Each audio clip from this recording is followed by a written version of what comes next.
the Dark Fog, which is really an amazing item. In my opinion, it is amazing. Well, I don't really like using it in PvP. I don't really like using spells in general in PvP. Um, the most time as to why I use them is simply because of the fact that some players either, and I have actually been very accustomed to this, that some players just either run away from me the second I start beating them down, either because they want to heal or because they don't want to deal with me. Or they start spamming spells at me all over the place. And in case you don't know this, you most likely don't because I haven't told you. I don't think I have at least. I don't really fancy spellcasters, like completely spellcasters. I think using the spells is fine, but relying on them, in my opinion, is bullcrap, and I don't like people doing it. And I do not recommend people watching this to actually utilize that because it is the cheapest way to fight because it does not bring you that much at risk at all. And that's why I think it's bullshit. I think that when you fight, you actually have to put yourself a little bit at risk. Because otherwise, you will basically just be scurrying behind. I mean, there are three different kinds. Well, there are four different kinds of players. There are the PvP players in Dark Souls, really. There are the shield. They're the turtles, which basically just hide around behind their shield constantly, without really doing anything, just hiding behind a really high damage blocking and high stability shield, and just in general not doing anything during the whole fight, which is bullshit. And the reason why they do this, and at least that's the reasoning I would be using, is because they are simply just afraid because you are stronger than them. And I advise all players to actually say this to themselves if they ever meet a player using that strategy. If you ever meet a player just turtling around behind a shield, it's simply just because they're scared because you're way stronger than them. Just saying. Now the second type of players are the spellcasters, which spellcasters aren't that big a deal in general. Well, they aren't really that much of a problem in my opinion, because using spells is not a problem. It becomes a problem if you rely on spells, like if you use nothing but spells and just spams pyromancies, miracles, sorceries and hexes and everything in the direction of your opponent. I think that is the most bullshit way to fight. Because you will not actually be doing anything other than just spamming spells in the face of your opponent.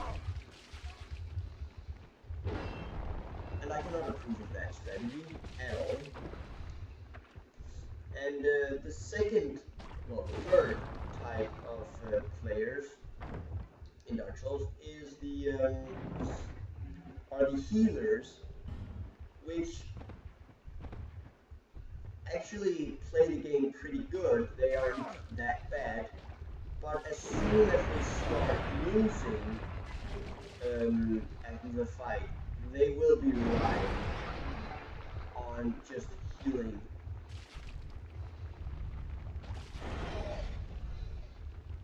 Like basically the second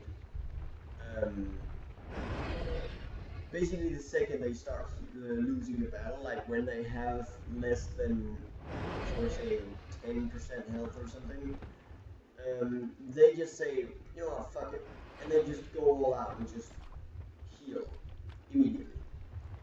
I cannot accept players that do this because it is bullshit.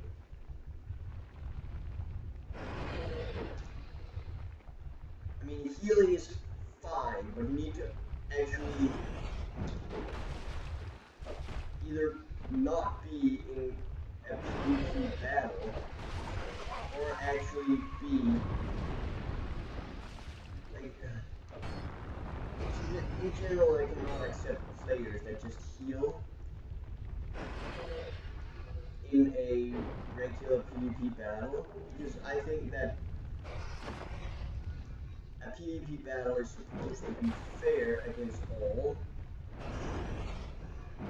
which is why I cannot accept that some players just heal whenever they fight, because that brings your opponent at a disadvantage, and healing is annoyingly strong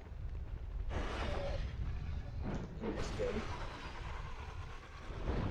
So in general, I just don't approve of people that heal through a combat situation, simply just because they're starting to lose. And these are just the players that are afraid to lose, in my opinion. That's just what I'm saying, or what I think. In general, I just think that players that heal during a PvP battle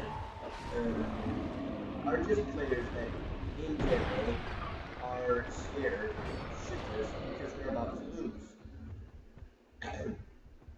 So I cannot really approve of it at all, because whenever you go into combat with another player, you accept the fact that there exists the possibility of this player being better than you at this game.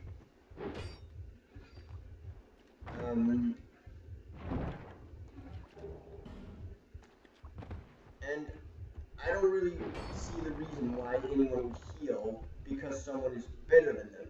I mean, if someone is better than you, you don't have the right to win anyways, because the player is better than you. So when players actually do this, I really hate it. I mean, I really hate working so hard to bring their health down to basically nothing, and then they just heal and be like, nah, mate, all your hard work is just not even anything anymore. I just have a hard time accepting that, honestly.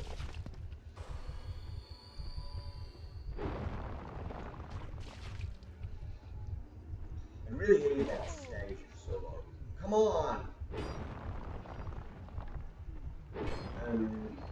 And then, of course, the fourth type of players are, in my opinion, what's known as fair players.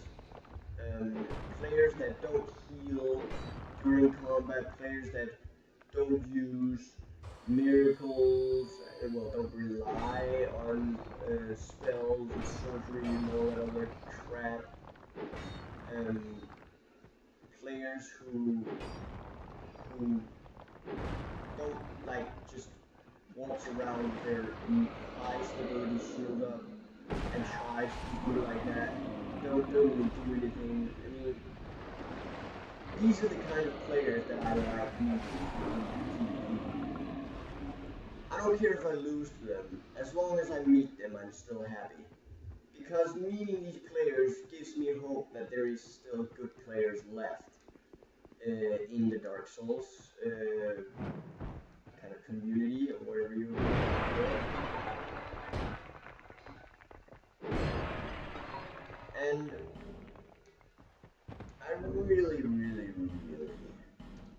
I really just can't take the fact that some players just think it's okay to just... The ones I hate the most, and this is not a joke, the ones I hate the most, the players that I hate the most, are the players that heal through a combat situation. Those are actually the ones I hate the most. And the reason for this... Okay. And the reason for this is because I think it's bullshit that players can't fight another player without having to rely on something as cheap as healing. I just think that that is bullshit. And that is the reason as to why I hate these the most I also hate the players that just rely on things like miracles and sorceries and hexes. And I also hate players that can't do anything other than just turtle around their shield. For example, the thing is, in the second game, in Dark Souls 2, there are a time limit to invasions. And if you have not defeated the Master of the World before that time limit has passed, you basically won't, you will just be sent home to your own world. And that is actually really, really annoying in my opinion.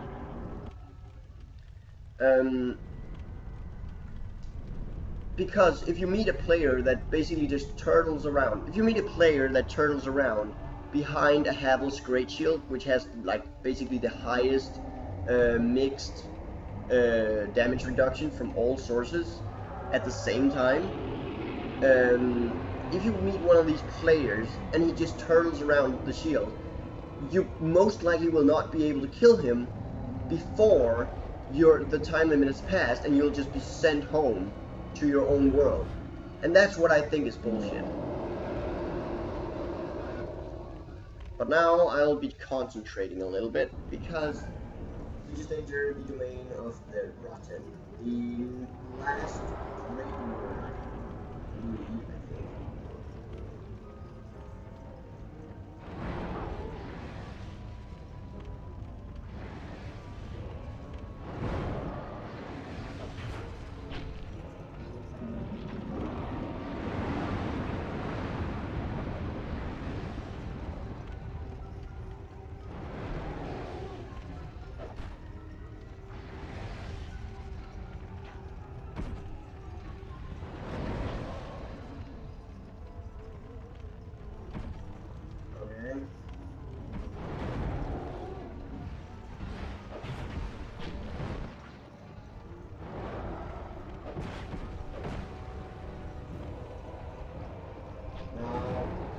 The reason why I really don't like this battle is because of this.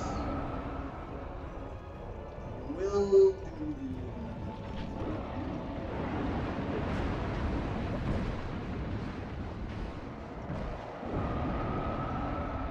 this at some point in the battle,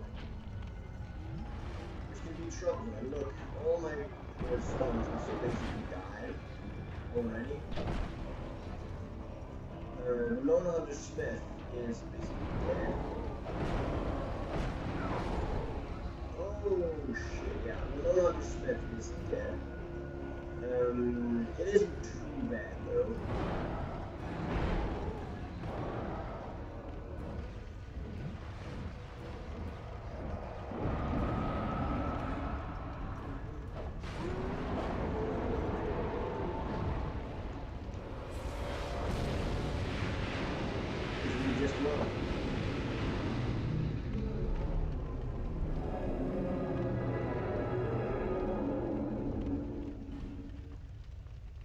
And it is amazing, because that means that we have, in fact, defeated all 4 of the Great Lords right now, which is amazing. Which is amazing, by the way. I will just be healing before I get off here, because the fire will still deal an immense amount of damage. I've actually watched, I follow a couple of people, of course on YouTube, like, I follow pretty much all the Yogscast members, and I follow Cry, and I follow PewDiePie. And I'm following Strippin's playthrough of this, and PewDiePie's playthrough of this, because both of them have both of them are doing playthroughs of this game right now, and I really like watching them, because it is, well, I just love watching other people play this game, because not only will these people sometimes give me information that I did not know about about the lore and stuff, and the background of stuff, and some of the history in the game that I didn't know about.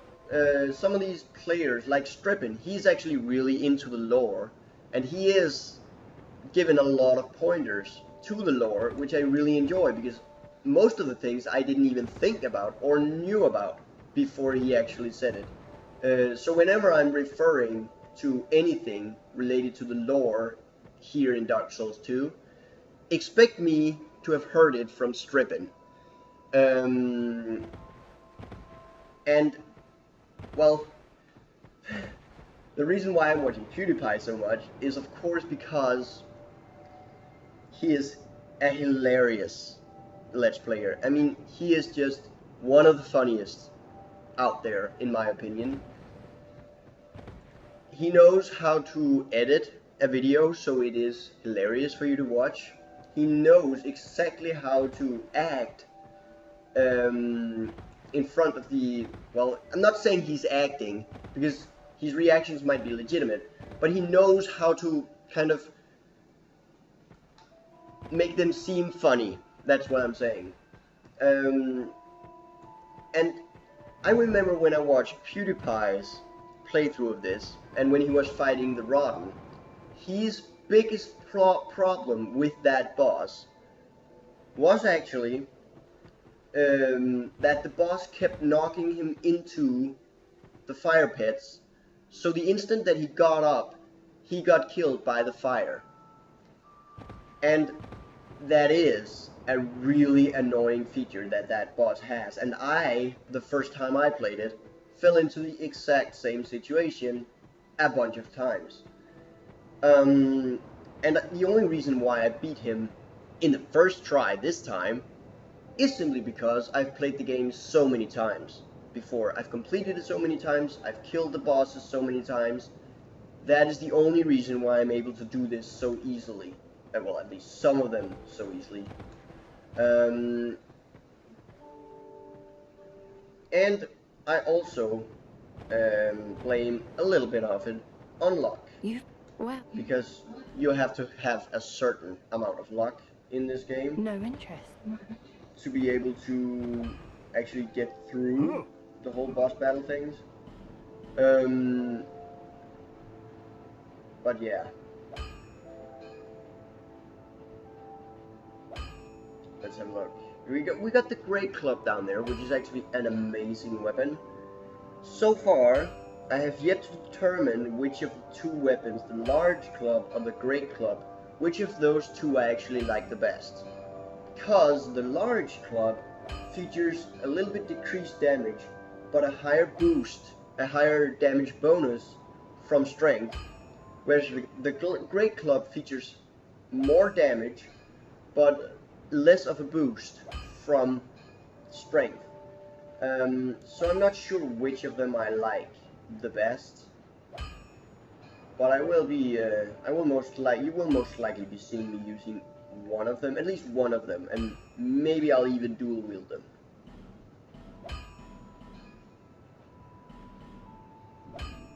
I'll be around.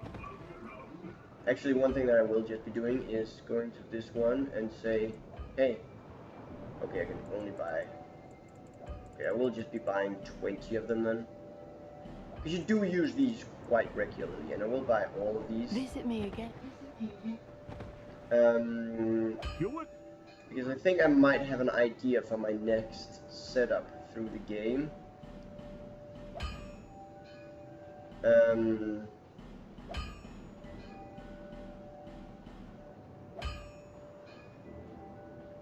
You see, this actually has an S boost right now, an S bonus in damage, the Large Club, but the Great Club still only has an A boost. Although it still features higher damage. I'll be around. But I think it is only like 30 damage or something. Now, this is something I want to show you guys, because this looks ridiculous right now. Wait, what? Hold on, what? I know you can dual wield them. I dual wielded them on my second character. What? Huh?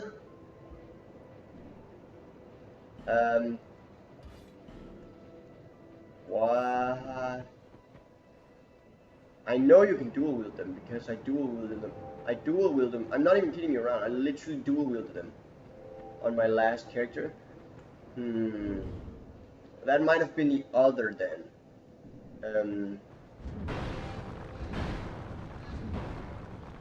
But yeah, the movesets are... I actually really like the movesets of these weapons. Because the strong attack... This is something I really enjoy about the clubs. The weak attack is the kind of attack where you're close to your opponent. And the opponent most likely won't move because they've just attacked or something. And you just chop them down like this.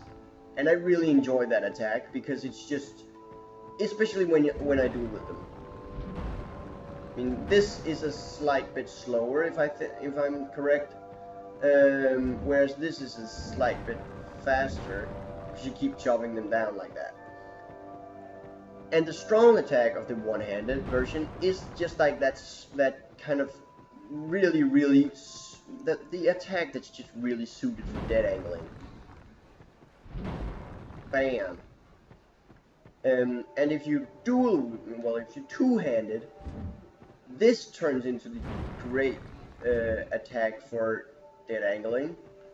And this one, which is really the reason why I like this weapon, turns into just your everyday smackdown. And this attack, this one right here, will in fact knock down most opponents on their ass. They will basically just do this and they will land on the ground and then have to get up, which is, you saw me using that strategy against with the large club, the unupgraded large club, well, not reinforced large club. You remember me using that against the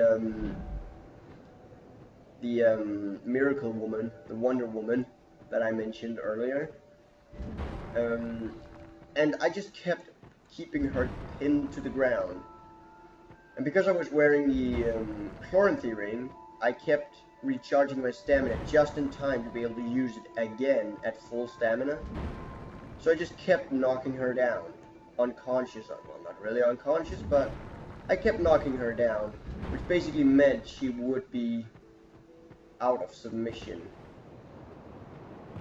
Okay, the reason why I might have been able to dual wield the clubs on my other character might have been because of the fact that my other character was slightly better.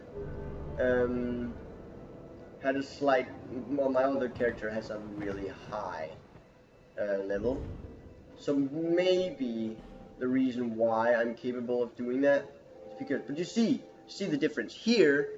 We have 315 at plus 5, of course. We have 315 physical damage, just raw physical damage. And then we get a bonus of 156 because of the stats.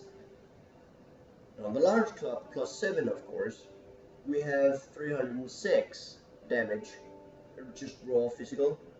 And we get a bonus of 194, which is a bigger bonus than at the Great Club. Now, I will be upgrading both of these, and I will most likely go on to dual wield them, if I can. And if I get another large club, I will be wielding that one.